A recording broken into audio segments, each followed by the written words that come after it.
welcome to another edition of the Airbrush Show, brought to you by Scale War Machines.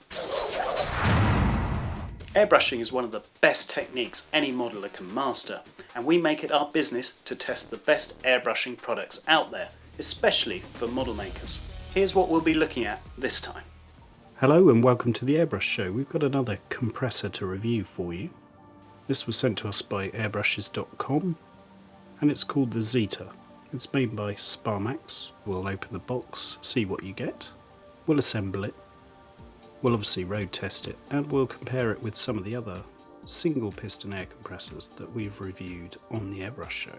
First things first, you get quite a compact box, and the unit's very well packaged. The most prominent thing on the box is that you can see it's got Smart Start-Stop technology. This means the compressor will only run when you're using it, otherwise it shuts off using a mechanism in the holder which we'll show you later. Let's open it up and see what we get. You get some self-adhesive tape, that's in case there's any loose fitting with the airbrush holder, you'll see that later. And then as you open the box you see this packaging shelf with all these components. The most obvious thing is the air regulator and moisture trap. The purpose of that is to set your pressure and to capture any loose water or condensation in the system. The regulator is attached to a clamp, and the idea is that you clamp that to the body of the airbrush compressor or to indeed to anywhere else, your bench for example.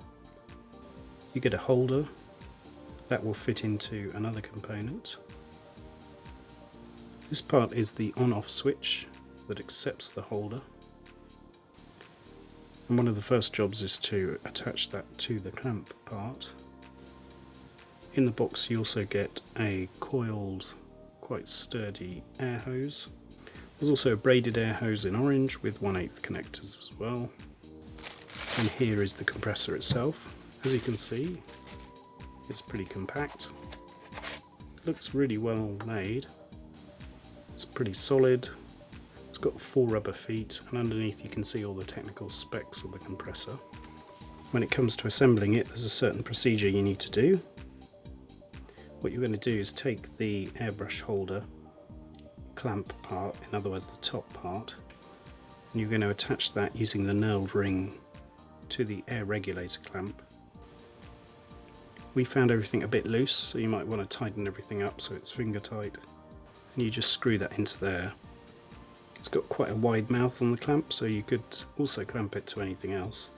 And when all that's solidly in place, the next thing is to take the electric cable with the mini jack adapter and plug that into the front of the compressor. Next stage is to take the coiled hose. You attach the flower shaped connector to the compressor itself at the top, and then you plug the other end to the air regulator, making sure you attach it on the side that says in. You then take the braided air hose and connect it to the other side and attach that to the airbrush. Here's what it looks like when it's assembled, so you get an idea of the size. That will sit fairly well in most modeler setups. The carry handle is useful, and at the back there's an on-off switch. One of the downsides is that does potentially mean you have to reach around the back of the unit to turn it off and on, but on the other hand you're turning it off and on at the front by using the Smart-Stop airbrush holder. With everything all connected and the airbrush holder in the top, you can rest the airbrush and turn on the unit. And then as soon as you lift it, it works. It's a rocker switch in effect, so when an airbrush is in it, it pulls it back and it switches the unit off. What you can do then is set the pressure using the regulator. So with a background noise of between 20 and 30 dB, it was coming at 59 to 60 dB. We're looking at noise level about 30 dB. When it reaches maximum air pressure, it's got a bleed valve, and it doesn't seem to jettison a large amount of air. It's not too loud, but it is there in the background. The next test is just to use it in action and spray a little bit, so we'll spray a bit on our test piece, just Tamiya acrylics. We'll also spray the wheels on this Bedford QL with Tamiya acrylics. They've been primed with Tamiya enamels, and you'll see that you can get a nice dust effect. We'll fire up the compressor and give a very light dusting of Tamiya buff. The compressor's coping perfectly well and delivering nice solid supply of air. We'll put the airbrush back and that'll switch it off, and then we wait and let it dry. Next stage is to get a wide brush, moistened with a bit of Tamiya thinners, and then you just gently wipe away the paint to give a dusty finish. Meanwhile, on the test piece it functioned exactly as you'd expect. Reliable and constant airflow. What are our thoughts then about this unit? Well, first of all, it's worth noting that this whole assembly can be clamped somewhere else. You can clamp it on your desk, for example, if that's easier. Our biggest concern would be about this on-off switch. That could become quite feeble. It's very hard to tell whether it's made of strong plastic components or metal, and that is the weak point that could come loose. Another thing we found a bit annoying was that these knurled rings are quite hard to tighten, and that meant everything had a tendency to be a bit loose when we got it, but once we tightened it up it was fine. This whole assembly adds a lot more complication in terms of the engineering and stuff that could go wrong. I mean, if you damage the coiled air hose, if you break the jack, or any of these fitments around the regulator, which tend to just hang out at the front, you could basically damage the unit forever. And that may be something to consider. It's yet more hoses to tidy up and store away. Also, the tendency is possibly to pick it up. If you do move it around from this, that's a big mistake. You want to use the handle. Another minor annoyance is that the gauge is facing towards the compressor. It would be nice if it were facing out. But otherwise, we like this. It's a very nice looking unit, not as loud as some other compressors we've tested, quite discreet.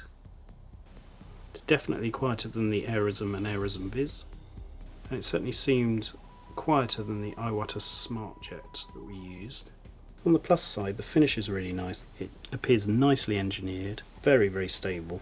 It's pretty compact. You could conceivably travel with this if you wanted to take it somewhere on the road. It's very usable. It's certainly handy having a holder that doubles up as a start-stop. By shutting on and off, it preserves the piston wear, makes less noise, and should add longer life to the unit. You've got a unit with an airflow of 14 to 18 litres per minute, or 0.49 to 0.64 cubic feet per minute. Otherwise, given that it's sort of in the midpoint for a compressor, it's a good, well-recognised brand. This could be a good option. Okay, hope you've enjoyed that. Do stay tuned for more videos, and we'll be making more Airbrush Show and Scale War Machines videos soon. Thanks for watching, and bye. That's all from the Airbrush Show. We hope you enjoyed it. Stay tuned to Scale War Machines, the home of model making videos, articles and archive films.